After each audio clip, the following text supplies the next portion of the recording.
Hi, my name is Nadin, and I'm working as a doctoral candidate at the Institute of Plant and Process Technology at Technical University of Munich. In this video, I will give you an overview of what we're working with and how 3D printing has influenced our research. A major focus of our institute is on thermal separation processes. At industrial scale, a large proportion of these is solved using distillation. Our goal is to improve this process by improving distillation columns. There are several types of columns existing. My work is focused on columns with structured packings. These packings are there to enhance the contact of gas and liquid inside the apparatus. At our institute, we try to optimize existing structures and also design completely new configurations. With the use of computer-aided design software, we come up with new ideas and print them directly on site using stereolithography. The printed parts are then built into our distillation column at lab scale and tested thoroughly. So, what might this process look like? For example, we can start with a single unit cell of a crystal-like structure. We multiply it, so we get a whole layer of it. We stack several layers onto each other and cut them out into a cylindric form. After adding a wall and flanges, we add support structures, so we get a printable form of it. Once the print is started, it takes some hours to print the packing segment. Several packing segments are then combined into a structured packing and built into the distillation column. Using the distillation column at lab scale, we determine the separation efficiency of the different packings. With this, an optimization of the structures can be performed.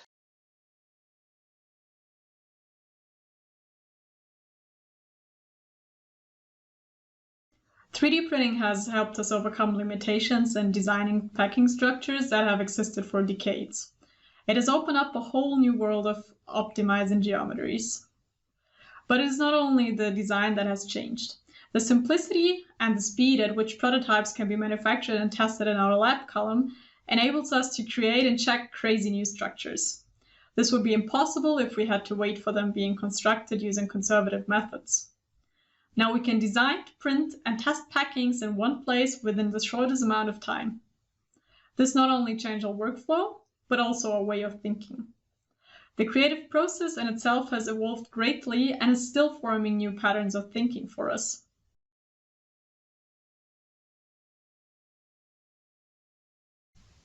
Learning how to use 3D printing was really easy. And that might be one of the best things about 3D printing in itself.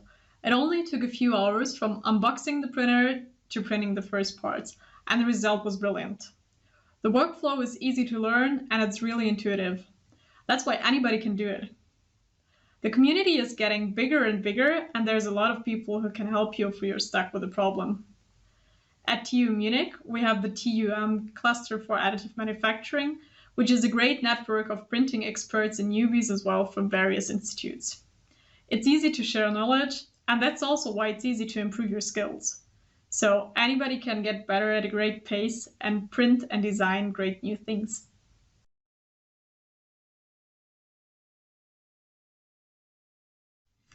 Well, I'm pretty sure that you won't find additively manufactured packings at industrial scale plants for quite some time.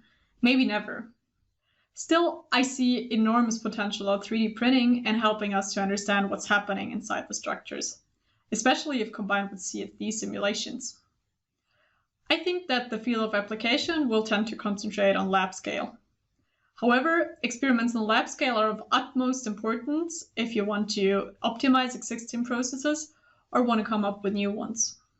They still have to be tested on small quantities before a scale-up can be performed.